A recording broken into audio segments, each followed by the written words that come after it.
Man, so I'm going to give you this little breakdown real quick to show you, there's two versions of every atomic, vertical atomic position, and they never, like, A will always correlate with A, and B will always correlate with B. And so we're going to be working with this one. So they're both going to be moving forward from you at 90 degrees to each other, perpendicular to your arms. So that's how we're going to start most of these weaves. All right. So, perpendicular to your arms, both moving away from me, cross your arms, right? So now, one weave is you can take the black one, which is on the bottom, so we get up through the middle, now it's on top. Same with the the white, like that. And so you get this like in-spin weave, and you can bend it and make it more butterfly looking, bam, or you can bend it forward and make it more like weave looking, like an actual weave. There you go. That's the in-spin weave. We're just bending that slightly out.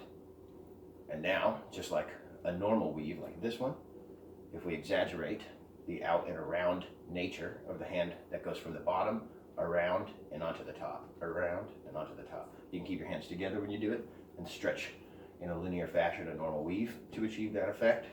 Or you could just go out and around, out and around, out and around, like that. So that's one of the ones that I did. And then you can also, essentially you turn 180, keeping your legs facing forward, and you can take the top hand. So since it's forward, if I was to spin, turn 180, it feels like it's going reverse, and I can take it and spin it inside my arm like that, right? So this top white one's on top, right? Spin it onto the inside. Now the black one's on top. One goes through the top, one goes through the middle. Like that. So that's an in swing, reverse in swing, I don't know, not Coleman, there's all sorts of names for that.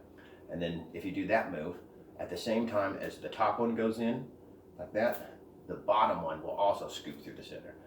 Boom, like that. So my right hand's on top now, boom, left hand's on top now, right's on top. That's the intro version. And let me show you that from the side. So, boink.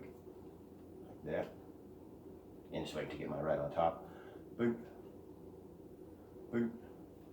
And what's neat is I can also do that into reverse. Now it's the same thing, like the top hand now, because I'm in reverse, spins down to get to the middle. The other one goes around the outside to scoop underneath. It feels like I have to turn forward to get that one to get to the top, right? Because it's all in reverse. Or I can do the intro version back the other way. So, like, boom, reverse intro version, forward intro version. So these all, and then here's like the wavy weave. And just a quick note before I end this shit. So they're both spinning away from me now. This is another way to face a perpendicular, vertical atom. Right? And this, in that context, would just basically be an atomic crosser, right? So you can go in-spin weave, atomic crosser, reverse in-spin weave, reverse in-spin weave, boom, introvert through, introvert back, or boom, yeah, introvert back like that. So then you can just get to blending all your weaves, bending around. There's a coherent system, and so it becomes really, really fun. And I hope that answers your question. I know it was a bit of a rant and probably too much detail, but, what do you do? Have fun, man.